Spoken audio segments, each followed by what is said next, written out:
Vamos continuar então o nosso treinamento de visão básica de redes. E agora nós vamos entrar numa visão básica sobre TCP/IP. O objetivo não é fornecer nenhum treinamento avançado em TCP/IP, mas que vocês entendam as principais funcionalidades do TCP/IP e como configurar numa estação.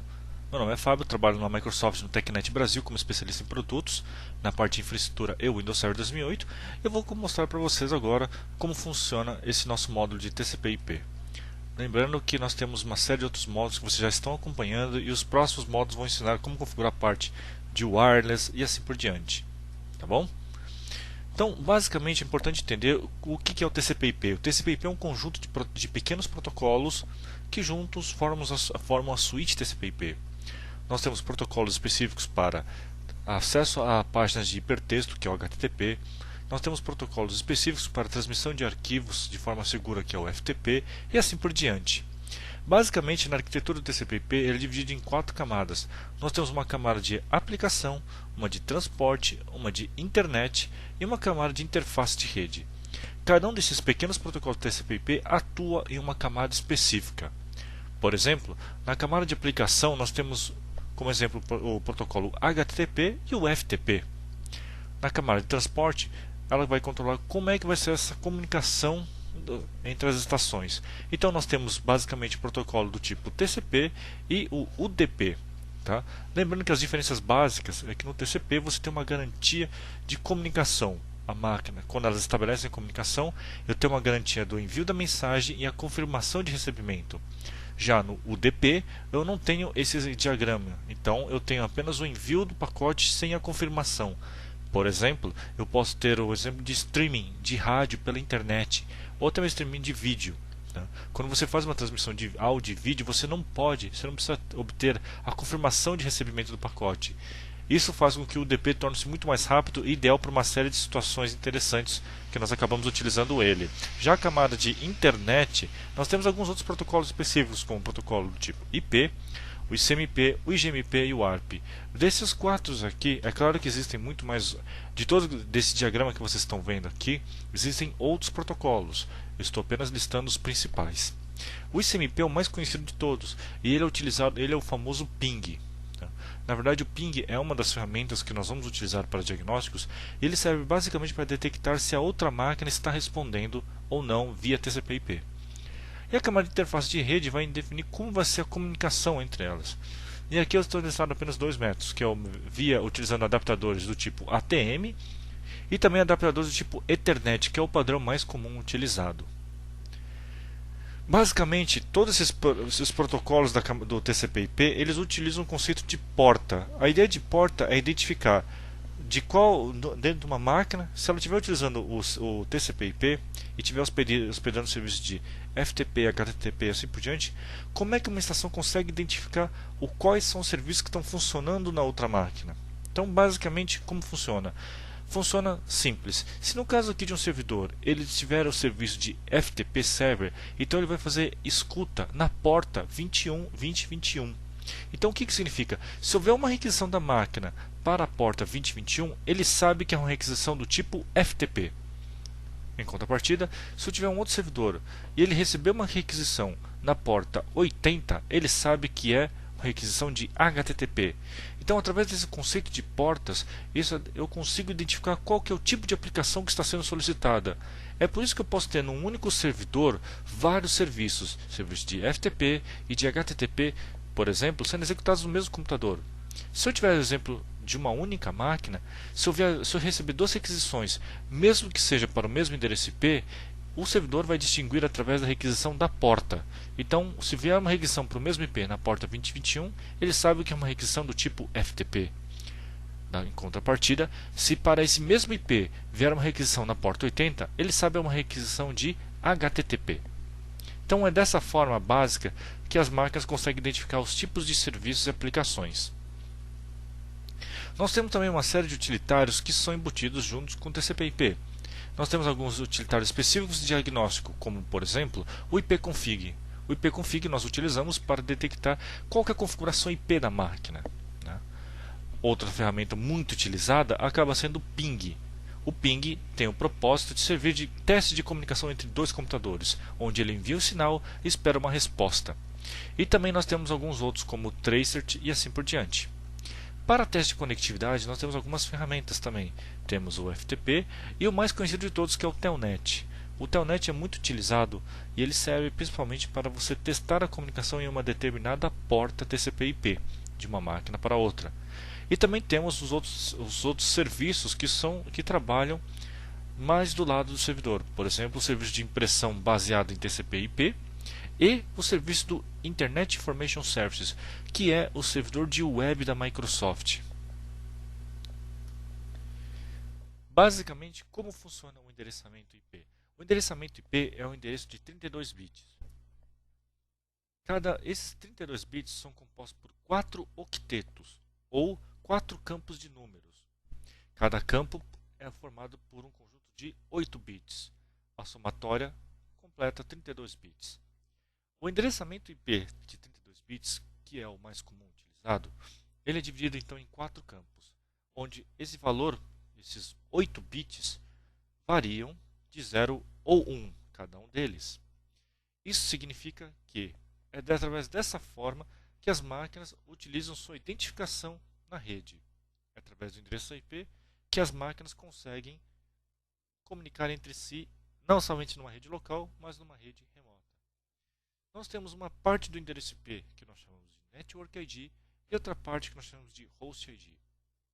O Network ID, que faz parte do endereço IP, serve para identificar qual que é o identificador da rede, que é comum para todas as máquinas da mesma rede. O Host ID é utilizado para identificar qual que é a máquina, qual que é o identificador único dessa máquina. Ambos completam o endereço IP da estação. Os endereços IPs também são divididos de acordo com a classe. A classe é definida pelo valor do primeiro octeto, ou do primeiro campo de números. Nós temos os campos da classe do tipo A, B e C. Cada classe possui um número correspondente de host IDs possíveis. Por exemplo, a classe A, nós temos, se pegarmos o endereço IP 10.1.1.1, por exemplo, o endereço 10 pertence à classe A. Desta forma, o Network ID dessa rede é o número 10. E o Host ID são os outros 24 bits restantes. 24 bits fornecem um número extremamente gigantesco de opções de endereços. A classe B, por exemplo, ela é formada, vamos pegar como exemplo algo bem interessante para a classe B, o endereço 150.1.1.1. 150 pertence à classe B. Desta forma, eu consigo ter dois octetos ou 16 bits para identificar o Network ID e outros 16 bits para identificar o Host ID. Já a classe C, que é a mais comum utilizada por grande parte das empresas e também das pequenas redes, refere-se, por exemplo, ao endereço 192. Muitas empresas acabam utilizando o endereçamento 192 como rede principal. Um exemplo, 192.168.1.1 pertence à classe C. Dessa forma, eu tenho 3 octetos para identificar, ou 24 bits para identificar o Network ID e 8 bits para identificar o Host ID.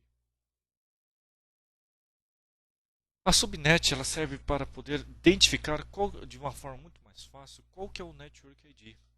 Através da subnet eu consigo identificar, por exemplo, se quando uma máquina for efetuar uma comunicação com outra, ela sabe se essa máquina está na mesma rede ou está numa rede remota. Caso ela identifique que o Network ID da máquina que ela deseja se comunicar não é igual ao dela, a máquina automaticamente manda a solicitação para o gateway, ou mais conhecido como Default Gateway ou roteador. O roteador recebe a requisição e repassa para as outras máquinas. Quando nós configuramos o endereço IP, nós somos obrigados a também definir a subnet mask ou a submáscara de rede. Por exemplo, no endereço IP 192.168.2.200, utilizando a subnet mask 255.255.00, o que isso representa? 255 é o valor máximo que um octeto pode atingir utilizando todos os bits como 1. Como são 8 bits, valor, e você deve excluir tudo que for tudo 1 e tudo 0, então nós temos somente 255 como valor máximo, que acaba significando. Significa que, se o primeiro octeto está usando 255, significa que não há mais variação nenhuma para 0 ou 1. Tudo já está completo, o bit já está em valor 1. Então, o 192 é estático. O segundo octeto também é 255, então significa que o 9268 são campos estáticos. Então, são o Network ID. Já o terceiro e o quarto octeto, que é 0 e 0, eles podem sofrer variações de 0 para 1, o que me dá um valor de 2 elevado a 16 menos 2. Dessa forma, eu tenho os dois últimos octetos reservados para host ID. Usando um outro exemplo aqui também, se eu utilizar o endereço IP 10.50.100.200 com o valor de subnet mask 255, o seu network ID será apenas 10 e o host ID será 0.0.0. Então eu terei 24 bits para designar o host ID.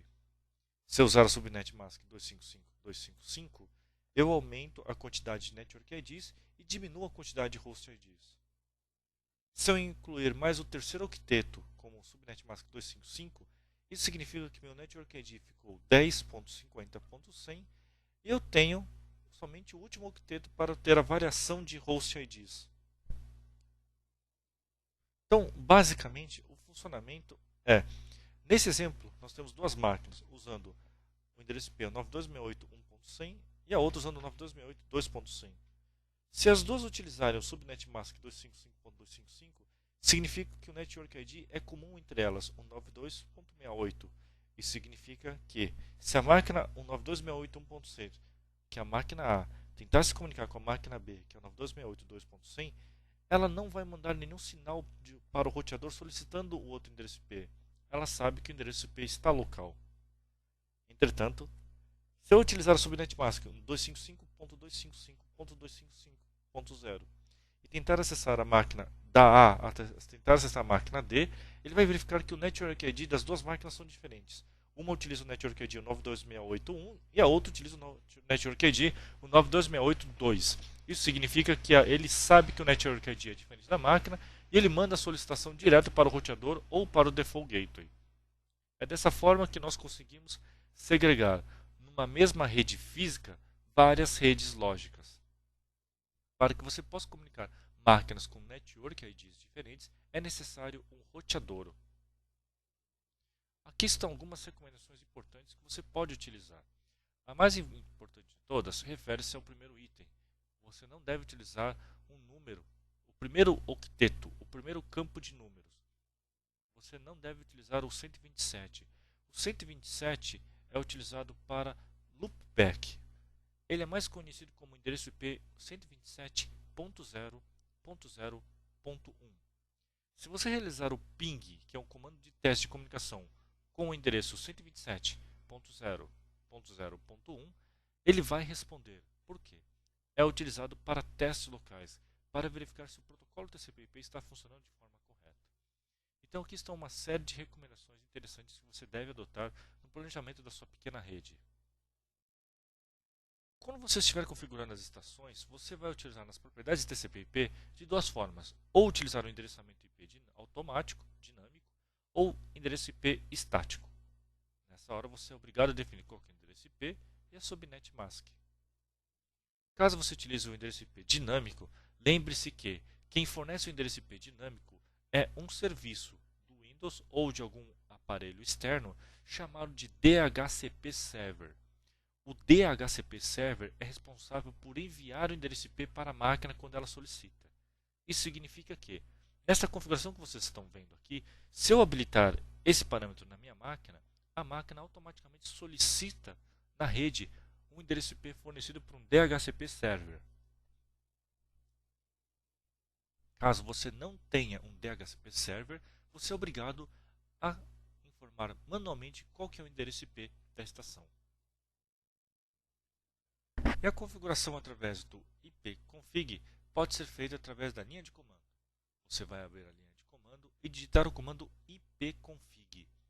Ao digitar esse comando, você vai visualizar, da mesma forma que você visualizou pela interface gráfica, você também consegue visualizar qual que é o endereço IP, a Subnet Mask e o Default Gateway. Vocês acabaram de ver uma rápida introdução ao TCP/IP e lembrando que vocês nesse nosso treinamento vocês vão ver outras partes de configuração, outros itens importantes numa configuração de TCP de redes para pequenas e médias empresas. Tá bom? Lembre-se que esse treinamento faz parte também da grade de conhecimentos do TechNet. Vocês participaram agora de um desses ciclos. O TechNet ele é voltado basicamente para a capacitação técnica, a evolução profissional. Nós temos desde webcasts, videocasts, como também temos treinamentos presenciais, que são as palestras, os famosos TechNet Briefings, e também temos os nossos fóruns e as academias de treinamento. Muito obrigado e espero vocês no próximo evento.